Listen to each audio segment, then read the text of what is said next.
लहान बाळ आहेस का वेद तू आता? ते काही नाही, नलीच लावेल तुला उठणं, तिचा हक्क आहे तो आता. आई नको, तू उठणं लाव. आणि तू जर उठणं लावणार नसेल तर तसं सांग, माझं मी उठणं लावून घेतो. अरे इतका कसा हट्टी झालाय वेद. बायको तेवढं म्हणायचं, पण बायकोचे हक्क काही तिला द्यायचे नाहीत. मला काय वाटेल याचा विचारच करत नाही. असा तुसड्यासारखा का वागतो हा? शंकर काका कुठे दिसत नाहीयेत. ते असते ना तर वेद मला काही बोलूच शकला नसता. का जिद्दी आहे ना हा मुलगा. आता मी उठणं लावल्याशिवाय ऐकणारच नाही हा. चला या. अजून पण काय हट्टीपणा कमी झालेला नाही याचा.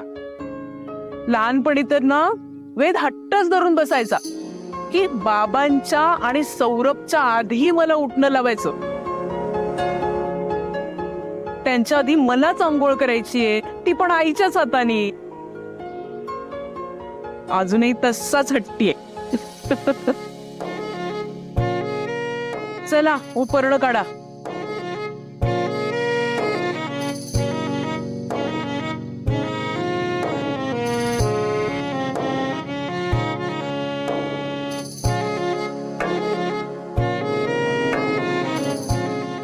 चला करा हात पुढे.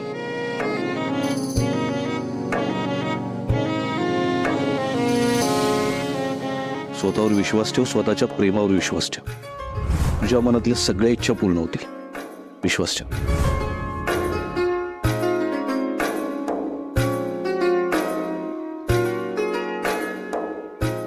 प्रमिला, अगं किती वेळ मी असाच बसून राहू बाथरूम मध्ये? अरे देवा. अरे ते शास्त्र म्हणून जरा यांच्या अंगावर 4 तांबे घालून येते. हा अगं ऐक तू. ठीक आहे, नलिनी हे घे.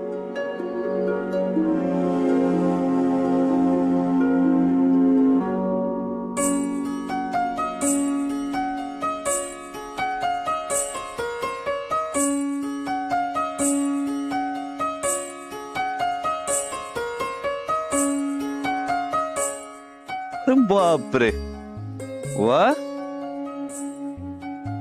आज काय बायको उठलं आंघोळ घालणार म्हणून लवकर उठलास की काय? चांगलंय चांगलंय. नली कसं रगडू रगडू घाल. विठावाहिनी फटाके सापडत नाही आहेत, द्या ना जरा. या या या लवकर. चाल दे.